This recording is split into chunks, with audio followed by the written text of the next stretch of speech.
A gluten-free diet, it's become a trend in our country, but for many, it's also a necessity.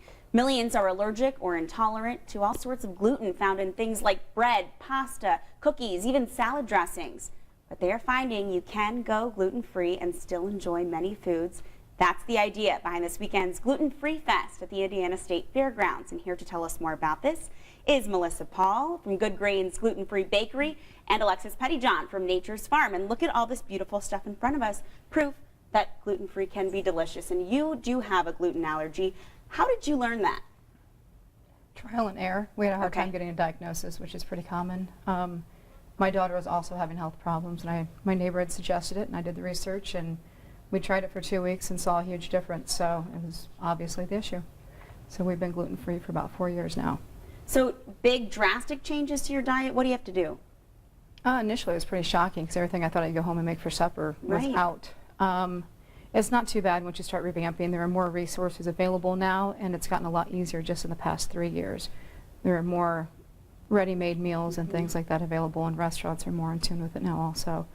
So the changes have gotten simpler as we've gone. So. Yeah, as you mentioned, the market really changing here. A lot more companies coming up. A lot of restaurants we see have their own special menus. What have you seen as far as a change in the gluten-free atmosphere?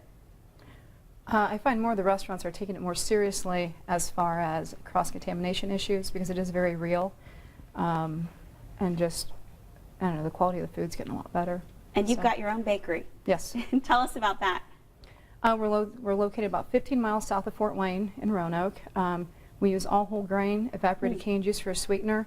And our sugar-free options, we use honey and maple syrup instead of artificial sweeteners. Well, it sounds delicious. It looks delicious. Thank you. You can talk to us a little bit, too, about some of the wonderful things that we'll see this weekend. Certainly. As you're both mentioning, you know, the gluten-free market has become really saturated in the last few years. For every gluten-inclusive diet, there is a gluten-free alternative. You're going to see a lot of that this weekend. Vendors such as Melissa that have their own baked goods, and then mainstream stores where you can get, you know, everything from cosmetic products to pre-made foods. I'm guessing a couple years ago, people probably thought pizza just wasn't even an option if you're gluten-free, and now Absolutely. Look at all this great stuff. Well, you can sample all of this coming weekend at the Indiana State Fairgrounds. It's from Saturday to Sunday, 10 a.m. to 4 p.m. Tickets, $15 for adults, $5 for kids. You can also get a discount on tickets by just going to our website at WTHR.com. Thank you both so much for being here. Can't wait to taste all this stuff. It looks and it smells delicious.